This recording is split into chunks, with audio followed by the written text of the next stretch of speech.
معنا شك مرعين ممكن يعني قبل الساعة يوصل إلينا. طيب إن شاء الله بإذن الله. طيب نراكم إذا إن شاء الله. السلام عليكم. معنا شك مرعين ممكن يعني قبل الساعة يوصل إلينا. طيب إن شاء الله بإذن الله. طيب نراكم إذا إن شاء الله. السلام عليكم.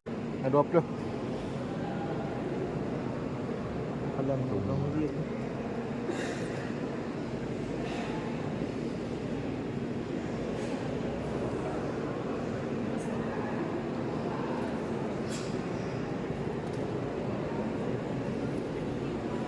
Saya duduk lah.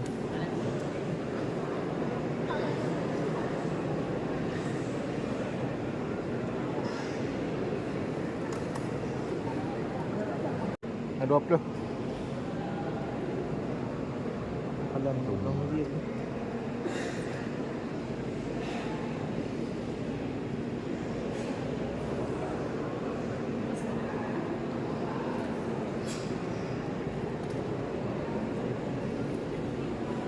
Saya duduk lah.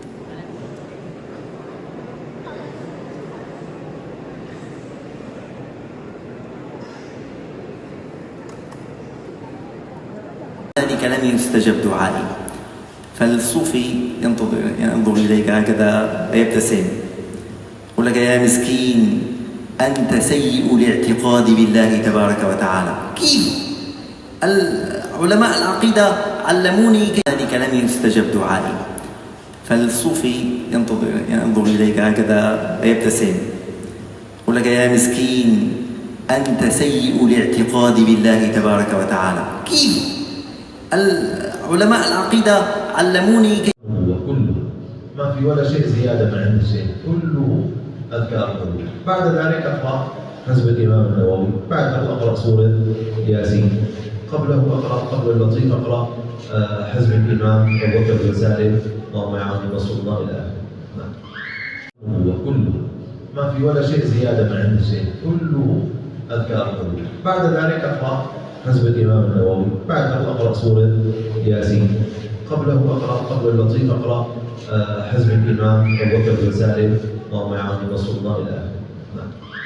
إجابة دور كل صلاة في أوقات السحر.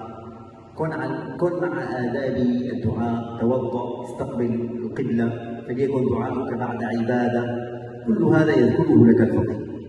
Kemudian setelah ahli fikih juga mengajarkan kita doa-doa apa saja.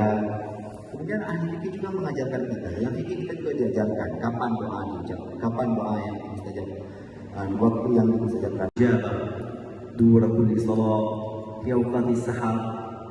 كن مع آداب الدعاء، توضأ، استقبل القبلة، فليكن دعاؤك بعد عبادة.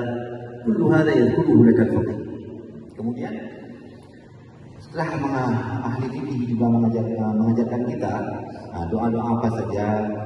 Kemudian ahli fikih juga mengajarkan kita. Yang fikih kita juga diajarkan kapan doa diucapkan, kapan doa yang mustajab, waktu yang mustajabkan. Dengan izin Allah Subhanahu Wa Taala. Jadi ini pengetahuan bahawa doa kita harus sejalan dengan izin Allah Subhanahu Wa Taala yang dinamakan ilmu. ويعلمك أيضا أستاذ العقيدة بأن dengan izin Allah Subhanahu Wa Taala. Jadi ini pengetahuan bahawa doa kita harus sejalan dengan izin Allah Subhanahu Wa Taala yang dinamakan ilmu. ويعلمك أيضا أستاذ العقيدة بأن